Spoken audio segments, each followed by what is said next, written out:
今天我要用这本书《巴拉妈 Kristin 的素食原型日常》来做一道素食家常菜料理。大家好，我是 Kristin， 欢迎来到 Kristin Wong TV。我的频道主要是要向大家分享一些素食料理家常菜的食谱。你是不是跟我一样吃素，还是想看看吃素的朋友都怎么吃呢？那你一定要订阅这频道哦，特别是打开旁边的小铃铛，还要给影片点个赞哦。那现在我们就来用这本书做一道素食家常菜料理吧。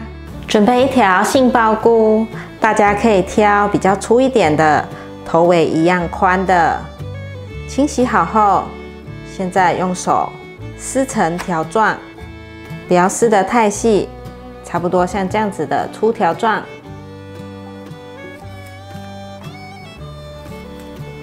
撕完条状后，中间折断，把杏鲍菇放入碗中，把雪白菇的根部去掉，这里剥散。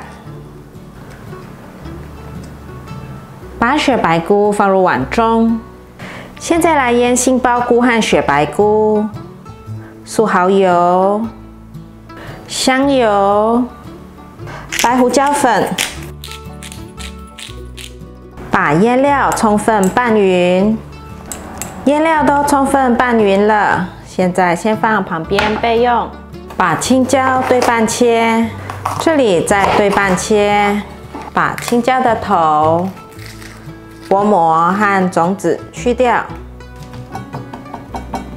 把青椒切成条状，换一个方向，对半切，把青椒放入盘中，准备一些红黄甜椒配色用，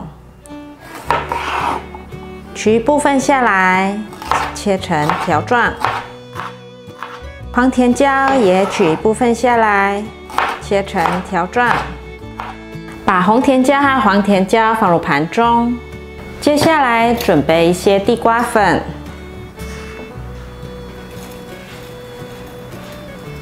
杏鲍菇和雪白菇，我大概腌了30分钟左右，可以了。现在沾上地瓜粉，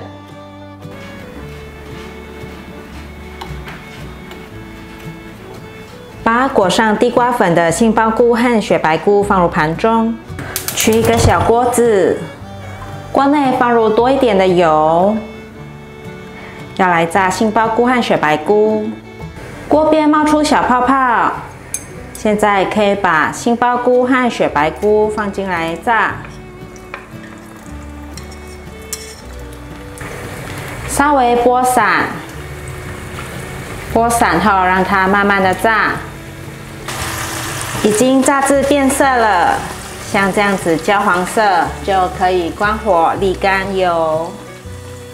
准备一个锅子，锅内放入少许油，润一下锅子。感觉到锅子有温度了，锅边呛入酱油、素蚝油、番茄酱、二砂糖，快速的翻炒一下，放入姜末。